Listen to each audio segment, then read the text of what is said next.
Hello and good morning, good afternoon, and good night for some joining us from Asia. Welcome to this webinar on how to get women to manage cities. We talk a lot about how to get women involved in being elected, but maybe not so much about how to get them to manage cities. I'm Diana Lopez. I'm the advisor on cities and local governments at UNDP, United Nations Development Program here in New York. And this is, I think, the 7th of the SDG local solution sessions that UNDP is organizing with different partners to showcase how local governments are really contributing to make Agenda 2030 a reality for all. We have today colleagues from Dortmund in Germany and from Kumasi in Ghana. Just going to give a couple of technical questions. There is interpretation. Il y a de la interpretación en français, hay interpretación en español. You need to click on the interpretation button on the bottom. Vous devez cliquer dans le bouton interprétation qui est en bas de votre écran. La interpretación funciona dándole al cuadradito que pone interpretación en la esquina de abajo de su pantalla. This event is going to be recorded. We are going to upload it in YouTube later on. And then we also have a chat available for all participants to please introduce yourself, make comments. I will be helping with the chat and translating if you need so. So please use the chat to make any comments, and then there will be a space also for you to make questions at the end of the presentations. So without further ado, I'm going to give the floor to Amanda Fletty, our wonderful moderator for today. Amanda is the coordinator of the Commission on Social Inclusion, Participatory Democracy and Human Rights of United Cities and Local Government, UCLG, a very good partner, a long-standing partner. So we are delighted to co-organize this with you in this week where the Commission on the Status of Women is meeting in New York in this month of March. Like, you know, March is not only the month names, it's also like an order, March. So you see, we are here together. We're very excited to have you here with us. So over to you with the session, Amanda, and thank you so much for doing this. Good afternoon, good morning to all. It's a pleasure to be with you today. Thank you to UNDP for inviting UCLG in doing this partnership in this side event. Actually, today is also for UCLG, the Local and Regional Governments Day during the CSW 68. So very pleased to be with you today. Maybe before introducing our panelists sharing, I would like to share with you a bit of insight of the work we've been doing from UCLG in advancing gender equality, because this topic of gender equality is an historical commitment and at the forefront of UCLG agenda. And one of the main change, I would say, we saw in the recent years has been the rise of women taking leadership roles like mayors or presidents of local governments from all the region of this world. And for example, we witnessed this shift of leadership in Latin America capitals. For example, the mayor of Santiago de Chile, of Mexico City, of Montevideo, or Bogota until a couple of months ago. We also witnessed within UCLG the creation of this network of women African mayors, REFELA, also representing this change and this shift in local democracy, showing that women are gaining powers and they are ruling cities and sometimes very important cities. And this change is quite interesting because it's not only that we have more women in the percentage of local democracy, it's also because those women are bringing different vision, different tools, different priorities, and a renewed agenda. I would say that this generation of women mayors are dedicated to bring this transformative agenda, which is centered around achieving gender equality and to explore how public services and public policies can address the drivers of gender inequality. And that's a very important topic, and I hope we will be discussing today through the example of our two local governments. Maybe also, I would say that one of the main shifts that those women leadership bring to the table is also this notion of care, for example, on the way to approach cities, also related to the COVID-19 pandemic, because it has further underscored the importance of this feminist-led leadership in recognizing the right to care and to implement local caring systems. Also to dismantle stereotypes and overcoming barriers that women's rights have also been key in focal points of our feminist leadership, but also from our whole organization. And maybe just to wrap up quickly, to highlight a specific program that we have at the Committee on Social Inclusion, Participatory Democracy and Human Rights, which is a program to advance caring territories to protect women victims of violence. We know that violence against women and girls is a widespread and deeply damaging human rights violation, impacting access to vital services like health and education.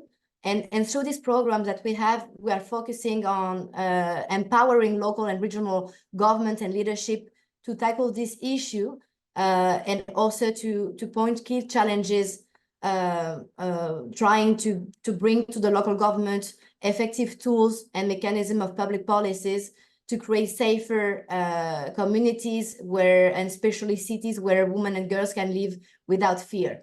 In this program, we also highlight the importance of political violence and the link between the political leadership and violence that can have some of our feminist leadership.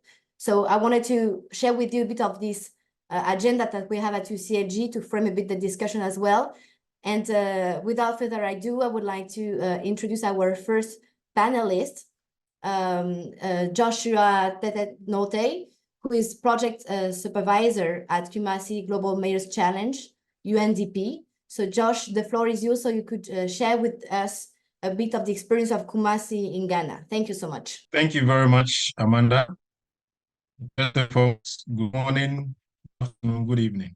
Because I know that we're coming from different time zones, so it's appropriate that I address each one of us in these three different ways. The title of our presentation is Shift for Democracy. That's actually the title of the project. It's a sub-project which is embodied in the sister city relationship between the cities of Dortmund in Germany and the city of Kumasi, and is geared towards exploring the barriers to getting women involved in managing cities and co-creating local solutions to increase women participation in local governance. This is the background. Now, what are we going to look at? First and foremost, we want to let the participants see the SDGs that we intend to address, also have a brief profile of the city, the problem that we want to solve through the sister city relationship with the city of Dortmund. Then we'll look at the strengths, weakness, opportunities, and threats that our women face when it comes to participation in city management or local governance. Partners that we envisage we can partner, we can bring them on board so that we are able to get a lot of women when it comes to city management or local governance. Then the solutions that we are of the view that with partnership with the city of Dortmund, we'll be able, if we implement, we'll see a drastic change. Then the next steps after this webinar. So to kickstart, I think this sub-project, which is embedded in the sister city relationship between the cities of Dortmund and Kumasi, when it's successfully implemented, is going to bring a significant change in SDG 5 and 8. First, gender equity, specifically target 5.5, ensure full participation in leadership and decision-making. And with the city of Kumasi, our target is that by 2028, that's next year, next 4 years, local assembly election, we should be able to increase the participation of elected women in the General Assembly by 1/3. Then also, when it comes to decent work and economic growth of the SDG goals, that target 8.5, full employment and decent work with equal pay for women, men, including people with disability. Our target is that the current KMA management that we have by 2028, that's 4 years from now, we should be able to have about 1/3 of the management made up of women. Now, a brief profile of the city of Kumasi. The city of Kumasi, as of 2020, 2021 population census is hovering around 440,000 residents. Currently, it's above 500,000. In terms of the gender ratio, we are having 48% of the residents being male and 51% of them be female.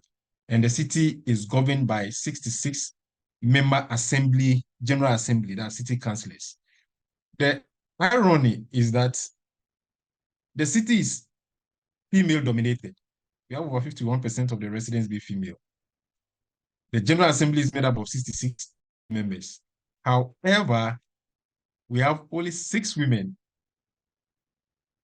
as part of this general assembly. And when it comes to elected assembly members who are independent and cannot be influenced by anyone and can make decisions to support women, we have only 2 out of the 40 elected assembly women. Thus, the General Assembly has a gender parity index of 1:0.05 elected assembly members. Meanwhile, the gender parity index for the whole city of Kumasi is 1:1078. And this is very worrying. The reason being that the General Assembly is the highest decision-making body, mandated by Local Governance Act 2016, Acts 936. And if the representation of both gender is skewed towards men to the disadvantage of women, the possibility of affecting critical decisions that are related to women, children, and the vulnerable are likely to be affected. The reason being that majority of them are men and women are skewed. But why do we find ourselves in this quagmire that we have over 60% elected General Assembly being men and only 6 being women? When the city of Dortmund delegation visited Kumasi, we had opportunity to organize a workshop with the women in the city of Kumasi, and we did a SWOT analysis, and these are the results of the SWOT analysis. When they come to their weaknesses, they themselves said lack of confidence, then also gender stereotypes. And this is born out of over-concentration of family lives and fear of marital breakdown. The reason being that a woman going forward to be part of the city councillors, meanwhile, there are household chores and other things that needs to be done, deter them or discourages them coming up. Some also fear rejection by the community. The reason being that when women step forward to such high decision-making bodies, the community tend to see them that they are not showing the gender stereotypes, hence people shun away from them. So they also fear that. In terms of resources to campaign and mobilize people, it appears the men have upper hand. So inadequate financial resources is the weakness that they mentioned. The limited access to sponsorship and mentorship, unhealthy competition among women also is one of the weaknesses that they identified. That sometimes they don't get support from their own fellow women, rather they will be speaking against their decision. Then the threats, we have stigmatization. We have intimidation and victimization of women, sexual harassment. We have cultural inhibitions, then mockery, political upheavals, and limited support from successful women. Often those who are able to climb the ladder are not able to help other women to be able to reach that stage. Nevertheless, they identify some strengths and opportunities that can be leveraged in order to help them come out in their numbers to participate in the city management or local governance. First, we do have a lot of highly educated women. As far as this workshop was concerned, we have high-level educated women participating in this workshop. Then also, women have the ability to multitask compared to men. We are more focused on one task to finish before, but women can do a lot. Then we also have the Department of Social Welfare and Community Development that are at the forefront promoting women and participation in local governance or city management. Then we also do have women's organized groups at the churches, at the communities, at trade association levels that we can take advantage of. In terms of opportunities, there are policies and legal framework to support women empowerment. Then we have the ministries, department, and agency like the Ministry of Gender and Women Protection, Then also we have women caucus in parliament. Some of the women who have, gone against the storm to step forward, and now they are in parliament. And currently we have two in our General Assembly. They are models that other women can learn from. Then there is this government one-third appointment of city councillors. It's also another opportunity that we can lobby so that instead of only 4 appointed out of the 66, we can have more appointed to support the 2 women elected at the election. So who are the partners that we are looking at? First is Queen Mothers and Trade Associations. These individuals or group of people wield a lot of power over the women. And whatever they say, they take it with all seriousness. So if they should get support from there, they'll be able to achieve a lot. So with them, we'll look up to them to identify some women who they think can step forward, also mobilize the community and champion the agenda. Then we have the parliamentarian women caucus and the old assembly men and women. So we have some assemblymen who are very experienced when it comes to winning election. We can bring them on board to support the whole agenda, to coach the women as to how they should go about it. We also have NGOs, SEOs, and FBOs, faith-based organizations. Advocacy, capacity building, and funding are some of the things that we are looking at. Then the media, awareness raising and fighting stigmatization.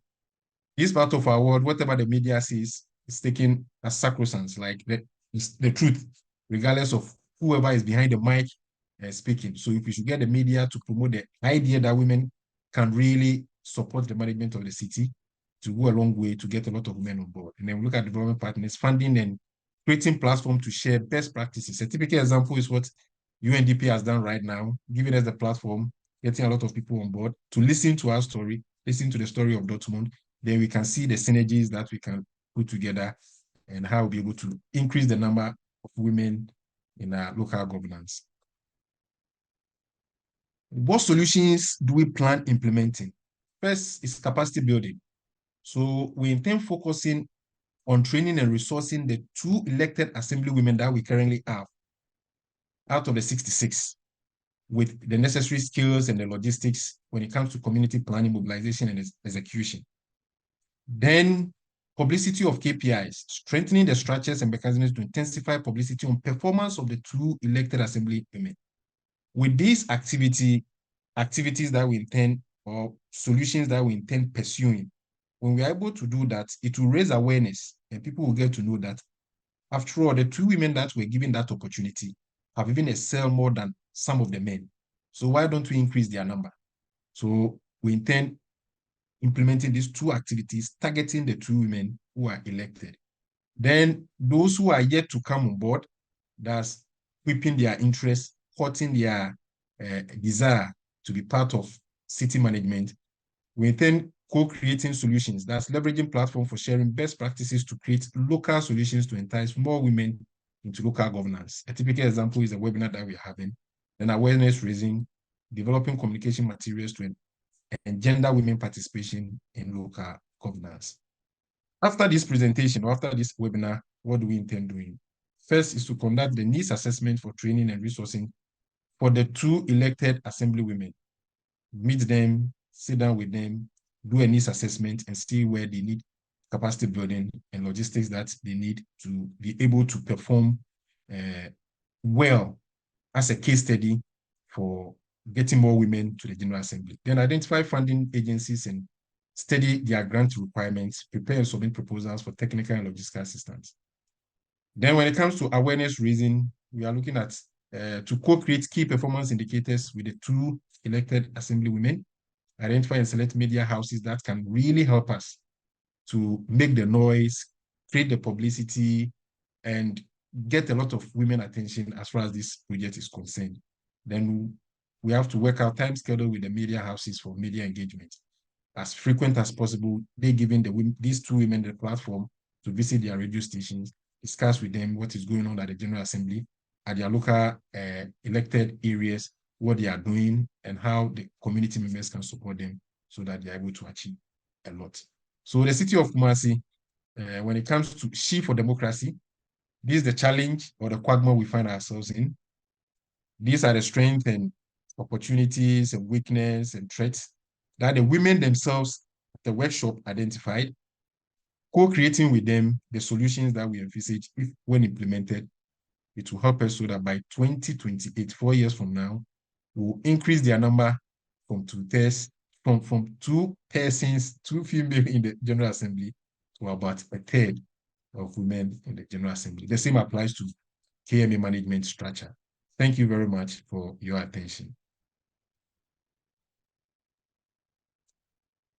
Thank you so much, Joshua, for this very interesting insight from Kusami. It's very interesting to hear how you analyze those drivers of gender inequality in local democracy, but also that there are opportunities, there are strengths as well that can be activated. And also thank you for highlighting the necessity to be working on local ecosystems on that. Because without any alliances with local organizations, civil society, or media, it's going to be hard to be changing the situation. And we need also different stakeholders to empower women so they can manage the city. So thank you so much. Maybe to explain a bit the dynamic of the session, we will be hearing from our different speakers, but we also thought it would be interesting, maybe the first question to come from the other speaker, in this case, Dortmund. And I would like to ask if Dr. Melanie Roski from the Equal Opportunities Office from the city of Dortmund would like maybe to make the first question to Joshua. So we launch the discussion.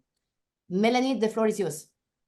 Thank you very much. And hello to Joshua. It's very nice to see you again. And I still remember very vividly the workshop in Kumasi with all the women, and it was a very, very intense discussion. So I'm really happy that we are still on the topic and trying to raise the number of women in the local parliaments and in the assembly. And I think the same goes for Dortmund. So there are some similarities, some things that are completely different. So as we will see when my colleagues will present, I was just wondering if the 2 women that are now re-elected, I think in December, are the same we have met at the workshop, and if it's for them very complicated, and if they perhaps experience a lot of disadvantages, how do they form alliances within the assembly? Do you have any insights on this? Because for us in Germany, even at the local level, the parties are playing a big role. And as far as I understand it, in the assembly, being a member of a party is not that important, or it's even not recommended to do it, I think. So perhaps you can give us a little bit of an insight on the specifics in the assembly in Kumasi. Thank you very much, Melanie. And it's also nice meeting you. In connection with the 2 women, one of them participated in the engagement. As of last year, she was the only female elected assembly member. Fortunately, she maintained her seat. And yeah, so unfortunately, we had another young lady, a woman joining the team, and she wasn't able to participate in the engagement, but she was able to sail through intensive education and awareness creation. But with her, it has not been easy for her. With the old assembly woman, she knows the terrain, she knows the system, and she knows how to weave a way to mobilize the community. But with a young lady who recently joined, it has not been easy for her. It was very tough. You know, the stigmatization, the insults, and normally the difficult aspect is that fellow female don't want to support their fellow female because they have the view that she's supposed to care for the family and all that. But I mean, she weathered the storm, she stepped forward, and she was able to mobilize, and she successfully sailed through. And when it comes to forming alliance, when it comes to forming alliance, as it stands now, there are only 2, and we have the government appointing additional 4. But often the government appointees are weak. The reason being that they are at the mercy of the government or the political party. They are the whims of the caprices. So anytime at all, they can be called off. So with these 2, I think as part of this project, we have to make conscious efforts to form an alliance between the two, and possibly, although the four were appointed by the government, that's the central government, I mean, see how they can also partner. Because often those appointed by the central government, when there is a policy debate, they are tilted towards the central government position. So although the two may have divergent views, the four may have to toe to that line. But we'll see how through this project, we can create such a solid network. Great, thank you so much for this insight. I think we are understanding very well the dynamic here. What is the issue? What can be the pathway to change a bit the situation? Also the difficulties. Let's see what happens in the next election in the future, and hopefully this program will be a true asset to change the situation and empower women. Maybe we could now go to our Dortmund representative and hear a bit from our colleagues from Dortmund. I would like to introduce our next three panelists. So we have Catherine Kaiser, sorry if I am pronouncing wrong, I hope it's not too bad, who is Deputy Equal Opportunities Officer at the Equal Opportunities Department at the City of Dortmund. We also have Lynn Berg, who is responsible for the She for Democracy project at the TU Dortmund University's Equal Opportunities Office. And then we have Cornelia Rempe, who is working for also the Equal Opportunities Department, Cities of Dortmund. So we have three voices sharing this experience of Dortmund with different insights, experience, I guess. So I would like to give the floor maybe first to Cornelia, if I'm not wrong, so she can share with us a bit of the project and the situation in Dortmund. Thank you. Cornelia, the floor is yours.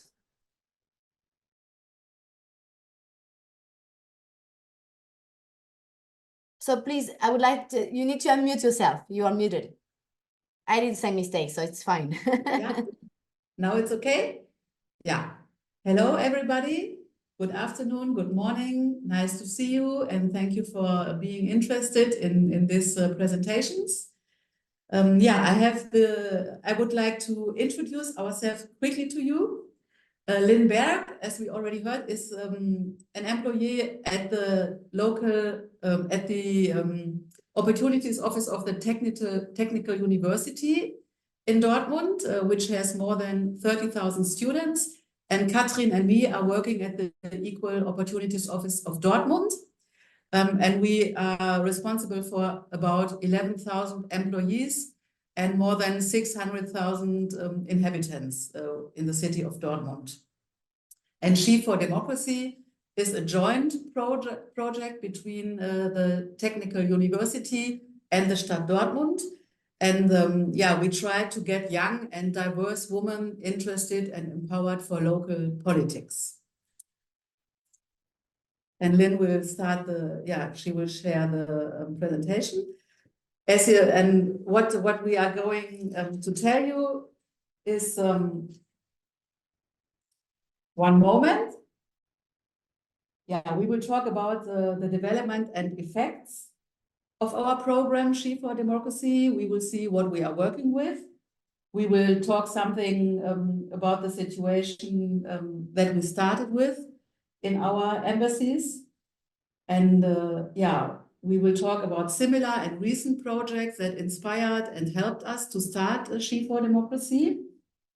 And Lynn Berg will continue to present our goals and the general concept for this project. And last but not least, Katrin Kieser will talk about our audience and our audience and the final participants and the general impressions and learnings that we gained from this project. Yeah, what we see, as you can see in these statistics, the proportion of women in parliaments in Germany is around 1/3. That's far away from parity. And unfortunately, this didn't change much in the last 20 years. On the occasion of the local elections, we picked out the data from the year 21. And at that time, in the city parliament of Dortmund, there were, it consisted of 36% of women. So a bit more than 1/3, but far away from parity. And for the next local elections, which are in the year 25, we would really like to change that. And after looking at these unsatisfactory numbers, we knew we had to do something about that and we have to get active. So what you see on this paper is that the 3 projects that inspired and helped us to get She for Democracy started. First one was Frauen macht Zukunft, which means something like women shape the future. And in this project, we invited the local councilwoman to work across party lines for gender women and to build up a network with them. And step by step in this project, they got knew each other better and started to work together across party lines for certain gender issues. So this network helped us a lot to gain local councilwomen as mentors for She for Democracy. And that was the first and an important step.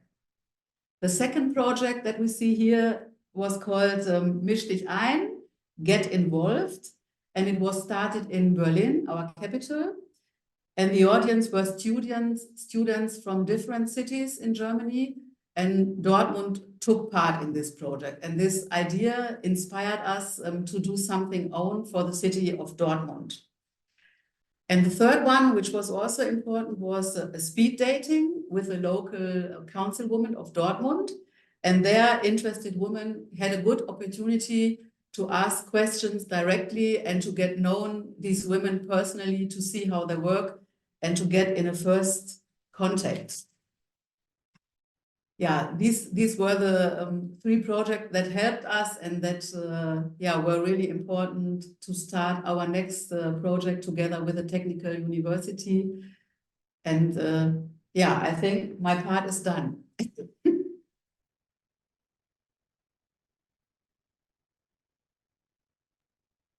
Thank you, Cornelia. Maybe we can go to Lynn. Yes.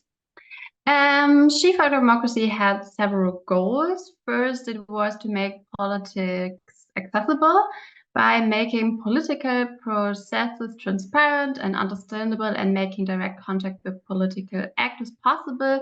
We opened doors for women to actively take part in political work. The second was recognize and remove obstacles. Structural and social barriers often stand in the way of women's political involvement. Our project aims to make these obstacles visible and remove them step by step. And imparting competences, the goal was also to equip women with the necessary political knowledge in order to give them a good start to getting involved in local politics. Then the networking, the project is intended to create a space for encounters and the exchange of experiences. And bring women from different backgrounds together. She for Democracy strives to invite women from diverse backgrounds to bring rich palette of perspective and experience in political discourse. This includes women of color, women with disabilities, queer women, and women with migration backgrounds. And increasing engagement, our final goal was to strengthen and consolidate women's commitment. So, presentation, yes. So we designed the program to provide women not only theoretical knowledge, but also with practical and peer experiences in political spaces. A key aspect of our program is mentoring.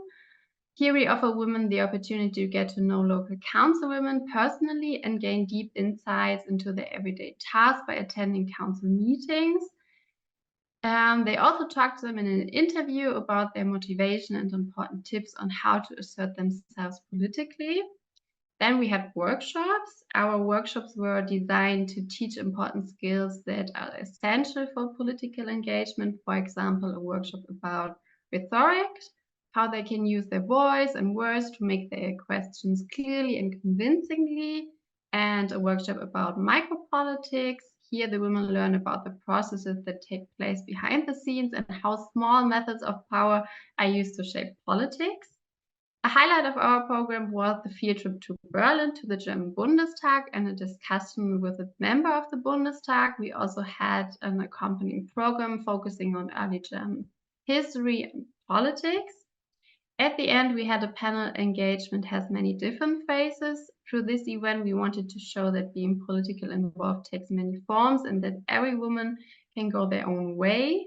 We had actors from the field of sustainability, student equality work, gay and trans rights, refugees, and general volunteering. Yes, I think it's my turn now. I want to talk about our target audience and the public relations we did for the program.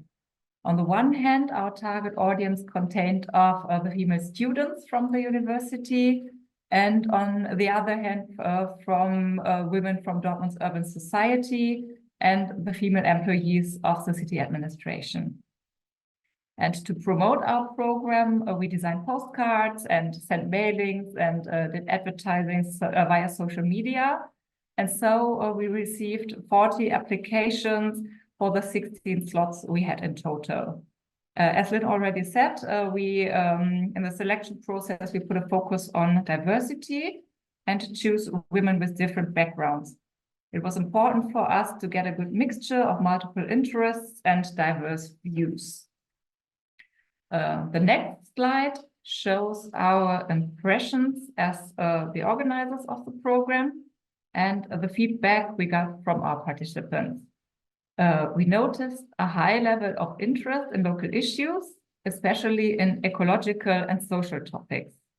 And we also saw a high involvement of the councilwomen.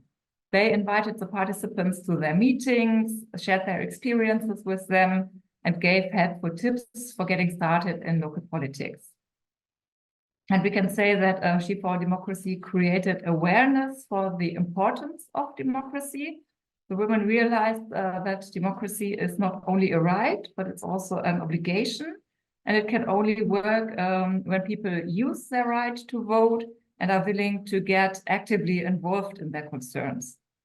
And one big part was the networking as an important part of the program, because it makes it easier to get started in political or voluntary work. And on the right side, you can see some of the insights we gained during the program. As Melanie already said, in Dortmund and especially in Germany, it's common to be a member of a party in order to become politically active. And especially the young women found it difficult to decide for one party because no party matches their interests 100%. And some of the participants told us that they got a little bit discouraged by the experiences they made during the program. They saw that you have to invest a lot of time in addition to studying or working and taking care of the family. And they also described the communication and the political committees as a very status-orientated and sometimes not very factual. And the women found that to be of a little use. And as a result, they said that politics must become more attractive for women, for example, with shorter meetings, better compatibility for people with family obligations, and a more factual communication without imposing behavior in the meetings.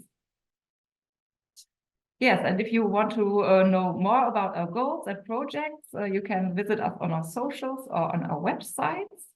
And I say thank you very much for your attention. It was a big honor for us to be here today, and now we are looking forward for your questions and remarks. Thank you. Thank you, Catherine, Lynn, and Cornelia. That's very interesting to hear from the experience of Dortmund. We were mentioning the importance of having multiple stakeholders, and very interesting to see that the project is a joint project between the academy with the university and the local government. I think that's interesting to see on the DNA, on the way we have been approaching this project. For me, also interesting to provide those different levels of numbers and also highlighting the importance of data in this situation. We need to have data on that. Also, I really appreciate those focus you have on having an inclusive approach of the program, checking the different backgrounds of the women you're working with, and really trying through this project to open space of dialogue, of networking, and create this dynamic we were mentioning before with our colleagues from Kumasi. And I would like maybe to give the floor again to Joshua, if you would like to ask maybe like a specific question to our colleagues from Dortmund. Thank you very much. And that was a nice presentation. I think I've taken lessons from a couple of slides. But I just want to find out, for how many years have you implemented this Shift for Democracy? Okay. Yeah, Should I say Melanie? something? Okay. We did a first round in the last year. So it was the first time we especially did this mentoring program. But as we tried to mention, we had many more activities beforehand. So we have already this network we call Women Shape the Future here in Dortmund, where we connect the women that are already in the city council. And we already had this speed dating and another mentoring program that was funded by, I think you can correct me, the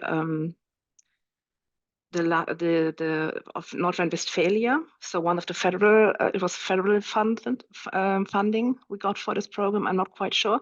So we had some experience with it, but we thought when we came up with Shift for Democracy that it makes sense to have a more local approach, to have really include, for example, the university, and to get really connected to the women here in the city of Dortmund, because the federal funding and the mentorship there was already successful, but it was not, I'm not quite sure. I think Katrin was already involved at this time.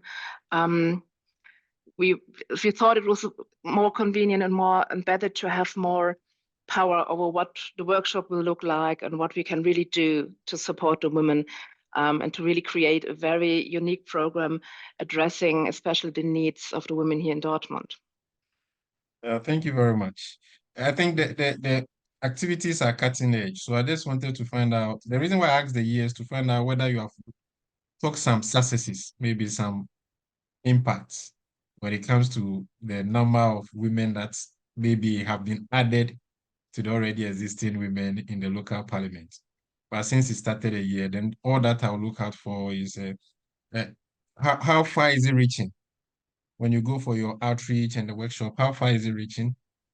Okay, I think you can add to this. I think 2 women joined a party at this point. So 2 women who participated have joined the party and are preparing to, find their way within the party, because that's how you do it in Germany. Usually, you first try to become a member of a party and then try to get access to the resources and to be basically put up as a candidate, because that's something that the party decides who will be the candidates for the different elections. So we have 2 that decided to join a party. We have multiple women that at this point in time, I think, express a very intense interest to engage in some way, shape, or form, like I don't know, socially or do voluntary work, but I'm not quite sure. They are not quite sure if they will really join politics. So this is, I think, and that's something that Katrin tried to show us, that when you give women an insight in how politics works, it can also be a result that they say, okay, that's not what I want. And so this is a risk you take, but I think in the long run, to get a woman to the point where she said, okay, I will join a party, I will go into politics, and I will put up with all the negatives. I think we want to have women that participate in politics in the long run, because building up power and building up the networks to really change things, you need women who will stay in politics in the long run. So I still think it's a good idea to prepare women and to give them an insight what will happen. But of course, the risk is that especially young women are hesitant, for example, to take the step especially I think women that are still planning on having a family. So this is also something when you have women that are that need to take into account what time restrictions do I have. Sometimes they put up joining politics for a few years. So I'm quite convinced that some of the women will perhaps start joining politics in a few years when they have a little bit more time, for example. So this is something you can't really predict it. You just have to take the chance and hope that you have kind of like put an idea into their mind and give them a little bit of resources, and that they can then use them perhaps in a few years when their children are a little bit older, for example. Yeah, Thank and you we very had a much. lot of, oh, sorry. So We- Linus, yeah. Yeah, we had a lot of women that wanted to volunteer or making volunteer work, maybe as a step before going involved into politics, to have more work before being a member of a party. So we had a little bit more of these kind of things. Thank you very much. So thanks for this first round of questions. We're going now to open the floor to our attendees of the webinar. I saw that we have 2 questions from the chat. One is for Lynn. It's coming from Eike Dongowski. She's from Ghana Policy Officer, State Chancellery at NRW. And the question is, Lynn, if you could provide some example on micropolitics that you were mentioning, if you could explain in the project what you mean by this concept of micropolitics. And then we have a second question for Josh this time. Someone from had some issue in understanding between your 2 slides of your presentation, because in the first slide you were mentioning that more than half of the assembly are women, and then on the second slide that only 60 out of 66 are female. So there was like a difference of numbers, and they would like you to clarify a bit on the numbers. So maybe you can go first with Lynn and then with Joshua.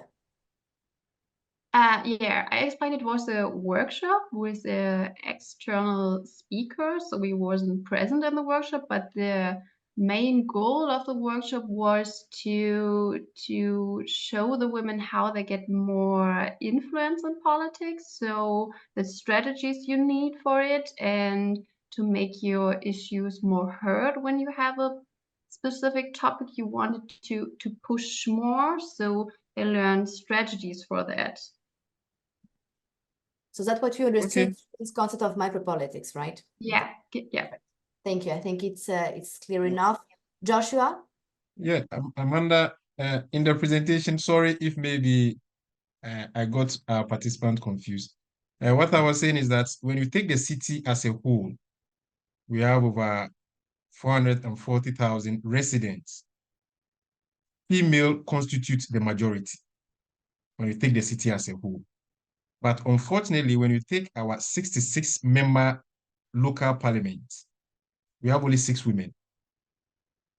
So the local parliament that governs the city of Kumasi is made up of 66, both men and women. But the women inside there are only 6.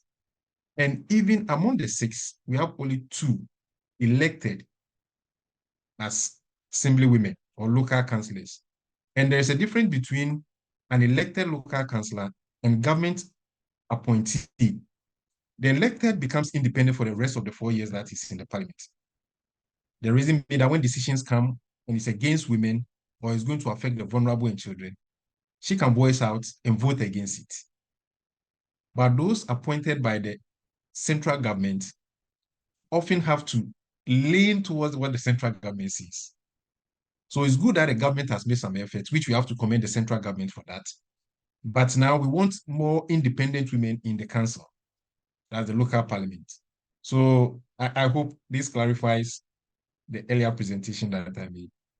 Definitely. I think it's totally the answer.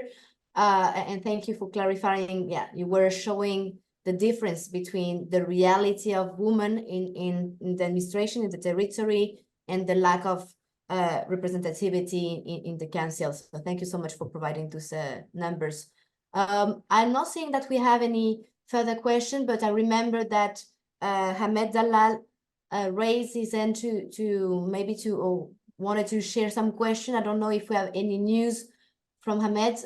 Let's wait and see if there is anything that we would like to hear from him.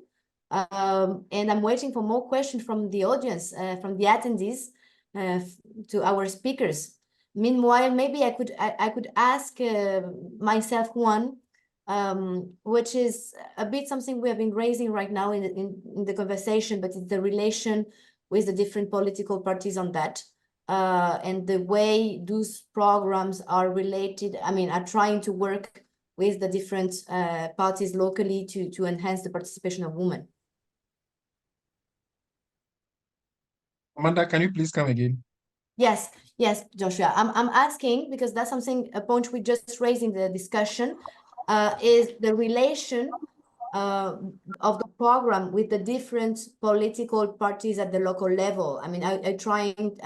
This leadership of women that you are trying to enhance, does it come related to specific parties, or are you still trying to work with the different local leadership?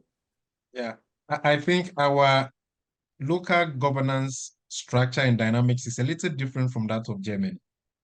By law, political party engagement in politics or election is reserved for the central government. So the political parties can have their central government president nominated to stand and the national parliament. But when it comes to the local government, there is a law that bars the political parties from descending down. So the reason being that it's supposed to be local. We don't want the political influence there. The people themselves should stand up that I want to serve my community. Then the local people marshal and vote for. And the reason why we brought that separation from the political parties is that often the political parties, their chairman and the executives end up capturing the constituency when they win. So they dictate to the elected parliamentarian what needs to be done. And if the parliamentarians should go against it, the next primaries, that parliamentarian is going to lose it. But we want the local level to be left to the people, because that one is neighborhood. Scan through your neighborhood. Whom do you think can really help the neighborhood to develop? So we have detached that one from party politics. So the target now is to focus on more of women associations. For example, we have the, let me bring this on board about the funny thing about Kumasi. The local economy is owned by the women. The local economy of Kumasi is owned by the women. The money that runs the city is in the pockets of the women. But unfortunately, they find it difficult to step up. And any male who wins an election, he wins the election because he has been able to persuade the women to vote for him. So the men, when it's time to campaign for political positions, the first people they target is the women. And they go to the markets. And they will do all that they can to persuade the women. And the women now become their campaign chairwomen to rally votes for them. So Kumasi's dynamic is a little bit somehow that by default, the men are the decision-making table, but the money to implement the decisions that are made are in the pockets of the women. And it's the women who bring the men on board to come and lead, but they don't want to step forward. So with this project, we are trying to create the awareness that they should get out of their stereotypes, because the stereotypes too have gotten to them. Because of, let me say, Africa, the way we measure the success of a woman, you must have children, you must have a family and the rest. And that stereotype too have gotten to them. So they don't want to step out that stereotype. So this project is to help them to come out of it. Thank you so much, Joshua, for all these very interesting inputs again on the discussion. I think it helps us to understand better the situation. Let me try to check if Hamed Dalal is with us and if he would like to speak and to take the floor. So Hamed, if you are with us, please go ahead. We will be pleased to hear you.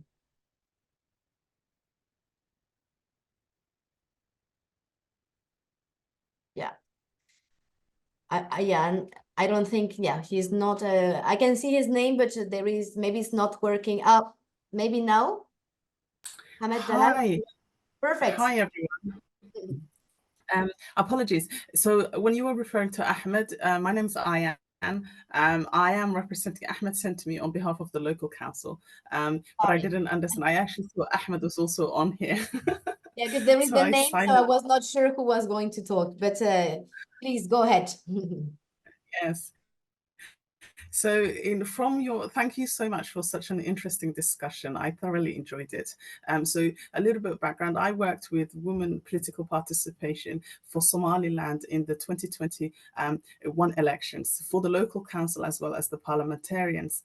I kind of resonate with Joshua. We have similar structure here in Somaliland, Horn of Africa. It is a very competitive place where men are it's a patriarchal society, so it's a very much male-dominated society, and we've had several struggles and challenges for women political participation. And mainly it's because of lack of education, lack of finance for women, there's so much barriers for women in participation. But during the elections, we try to work with women to break some of those barriers by creating different mitigation measures in order to get more women elected and even to participate. But again, we're very much clan orientated. We had to see how they get into the political parties, and their voices have to be heard. They have to negotiate their positions. This was all challenging, and so we did early interventions. So the preparation in the electoral process, the voter registration process, getting more women to vote for women.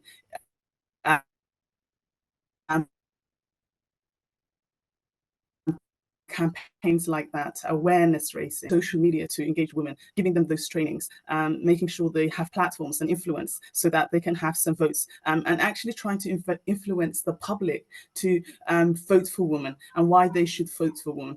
And similarly, we're a population that is predominantly women, but it's the women that mainly vote for men. They use it through their clan because the woman is married to this man, and then he wants all the clan to intervene in supporting the women to vote for the men. And so changing that notion and mindset within the women of the society was tremendously challenging. We did break some barriers, and to just try to make some understanding. It's like out of 246 candidates of parliamentarians, 13 were women. 13 women came forward, and out of that, only zero were elected into parliament. 82 are all male. For the local council, 15 out of 747 male, only 15 women were running for the local council. And out of that, we did make a breakthrough. We had 3 women elected as local councils out of 220 males. So the struggle is real. We have to continue our efforts in making women aware of their rights, creating that enabling environment, and breaking down institutions and getting women into the governance systems, negotiating with the political parties, making sure that women go through the political parties to have the platform to be able to have a chance at actually being part and understanding the structure of political party and what it means, and to build their manifesto and create that wave of influence. So there were various challenges that we faced. One of the other main issues that we realized is violence during electoral processes, and creating some sort of we created actually a situation room where women were able to confidentially call in violences during election time and stuff like that. Other key findings that we find during elections is, I already mentioned, I think financial barriers is the influence that the political parties play as well was also another barrier for us when we were running during the local council elections. And actually getting support from other stakeholders.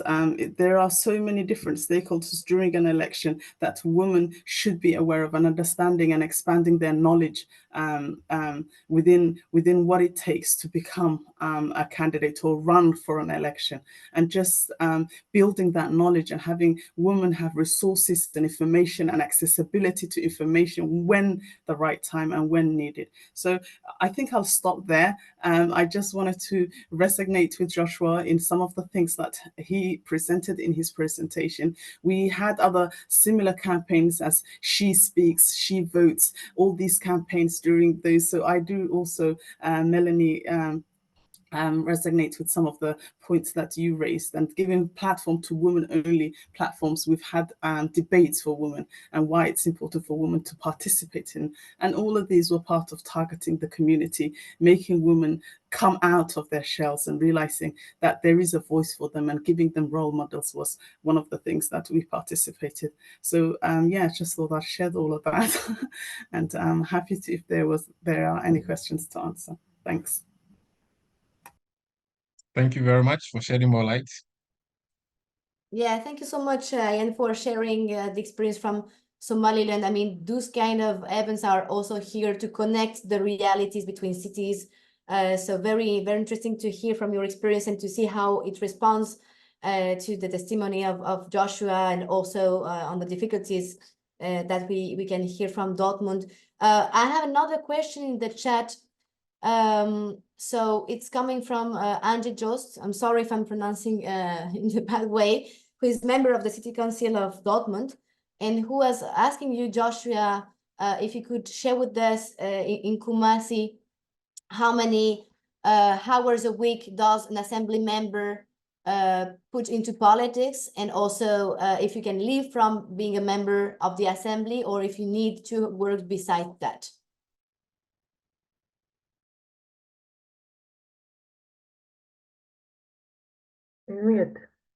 Yeah, let me start from the last question to the first one. Assembly member or city council membership is a part-time job. It's not a full-time job. So if you're a teacher in the school as a female, you have to go and do your teaching and camp.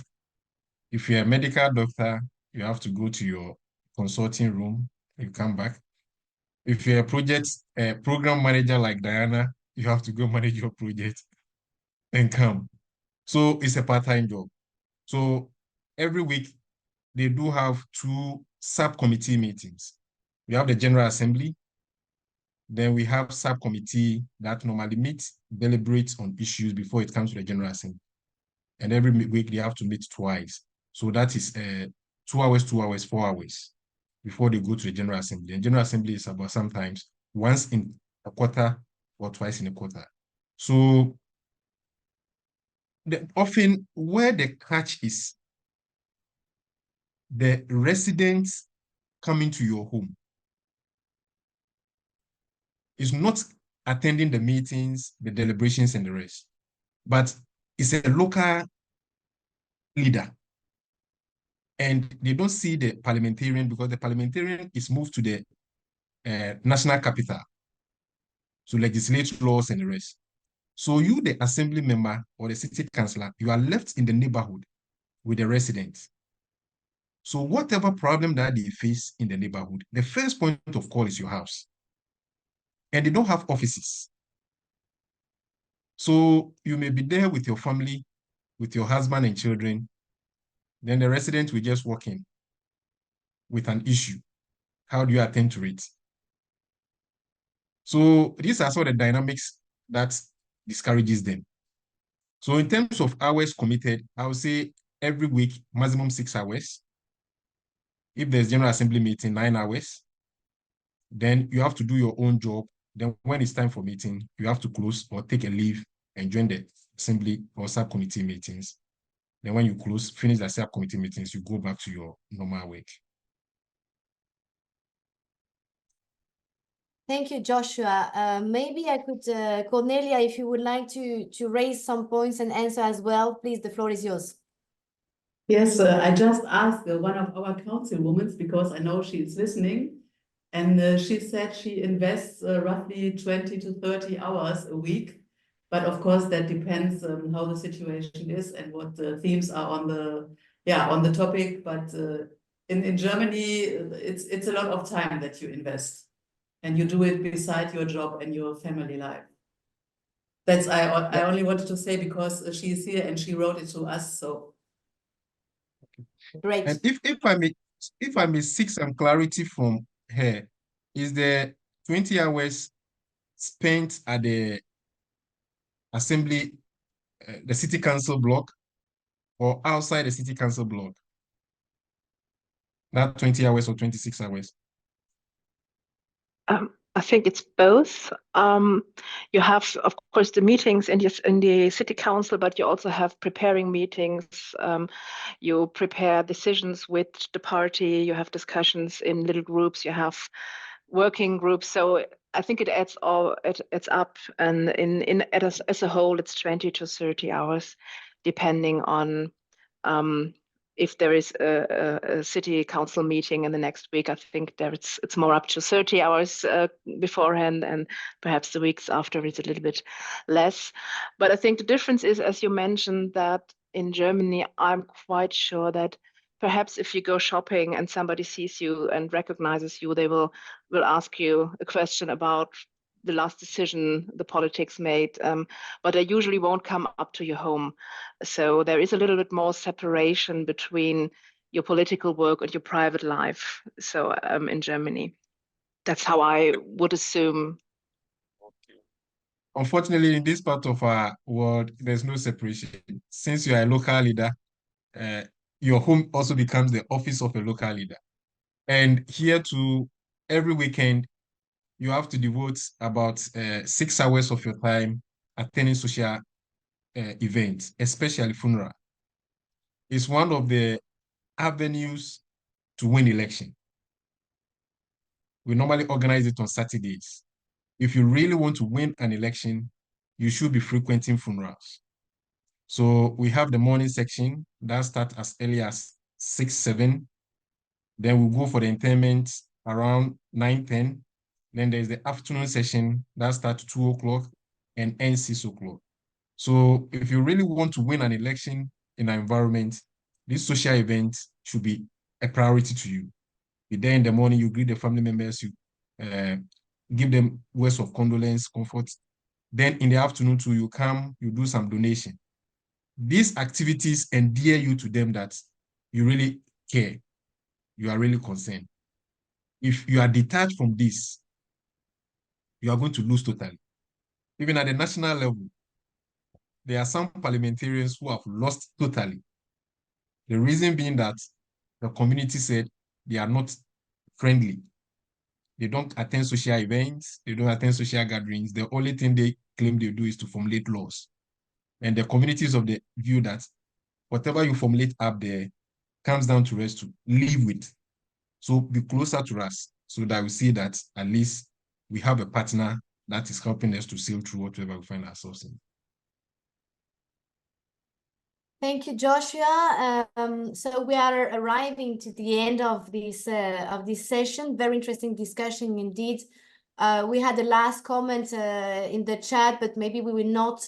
We could take it for the next webinar we're going to do together, which is on more like on the financial barriers on election campaigns. And I think that this point coming out from the discussion now, not only on how you can improve local democracy, but all the process around, I would say the election process could be also raised in further discussion because it's a very interesting point as well. I would like to thank all of our speakers for providing an understanding of the situation between different realities, different cities, but also showcasing how much this situation is universal and how much we need to be acting if we want to improve the participation of women in local democracy. That's not going to change by itself. We need to be doing and acting, and that's why local government in this matter can play this role of bringing agenda of change and transformation for the participation of women. I think we also heard very well that we have existing pathway to build this equality, this gender equality is not only a wish. We have concrete tools, we have initiative experiences led by different local governments, which are allowing to have concrete results, also to understand better the barriers of it, because I think you did a very interesting work from Dortmund and from Kumasi to also analyze why it's not always working, what are the main outcomes of all these policies you're trying to do at the local level, and maybe to finish a little bit on this session. I think it's very important to ask how can local governments change this systemic issue through these different experience that we hear from you, but also trying to inspire other local governments throughout the world to do more and to really take this priority of defending the participation of women in local democracy as a main point in their agenda, because even if we're still we are having discussion, we're trying to have space to hear this issue, but still we are far away from achieving this reality of having gender equality in local democracy. So I would like to give you an applause to all of you for the great work, for the great presentation. Thank you so much. Thanks also to the participants who have been there listening to the experience and sharing the question and remarks. And that's it for my side. I don't know if someone else would like to add like a final words, and if not, we close the session. Perfect. Thank you to all.